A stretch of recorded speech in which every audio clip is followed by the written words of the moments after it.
Sekarang gini pertanyaannya. Kalau dalam penangkapan tadi, misalkan, Dr. Sunardi lari, tidak ditembak, apakah Densus akan kehilangan Dr. Sunardi? Enggak, dia bisa datangi ke rumahnya.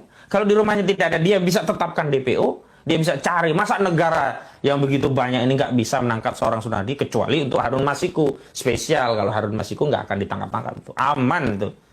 Walaupun Densus yang dikirim Harun Masiku tidak akan tangkap-tangkap. Sama juga OPM, aman. Walaupun dia membunuh lebih banyak lagi, dia tidak akan dikirim Densus 88. Nah, sekali lagi Densus hanya nangkepin, ya seperti ini, orang yang sudah berjasa. Coba sekarang, pasien-pasiennya.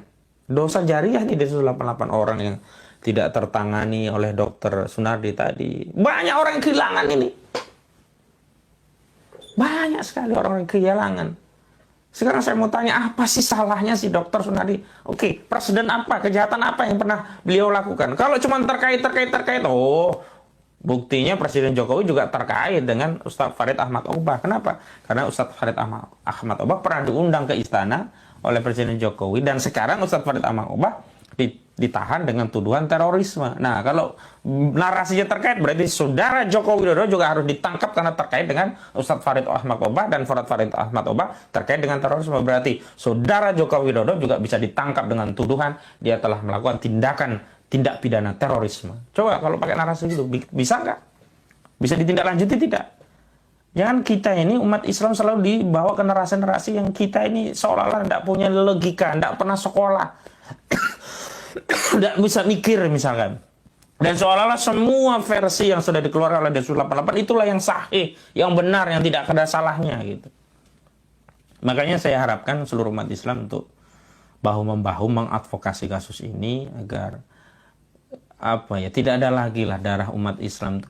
Saya setuju penegakan hukum. Iya, jalankan penegakan hukum, bukan pembantaian.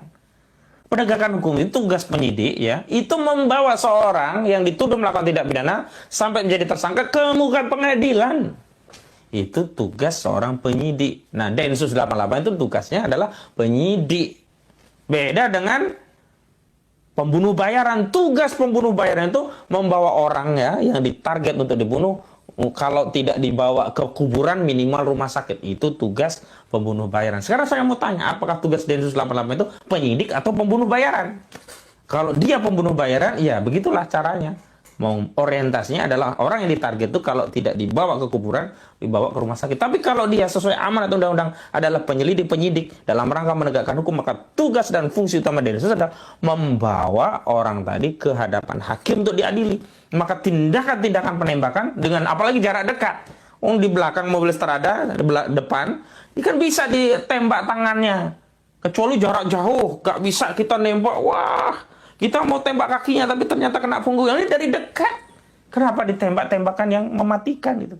Kalau punggung bisa ada resiko mematikan, walaupun kita belum tahu apakah benar-benar punggung. Jangan-jangan yang ditembak kepala, daerah yang mematikan itu.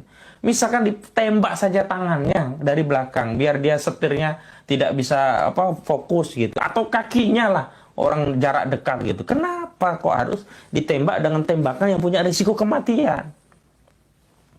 Naudzubillah. Insya Allah saya mengadvokasi kasus ini dalam bentuk advokasi hukum dulu secara opini, dan tindak lanjutnya kita akan lihat lagi. Itu dalam rangka untuk menunjukkan bahwa kita ini saudara muslim. Al-muslimuna akhul muslim, la yazlimuhu wa la yuslimuhu wa la yahdulhu.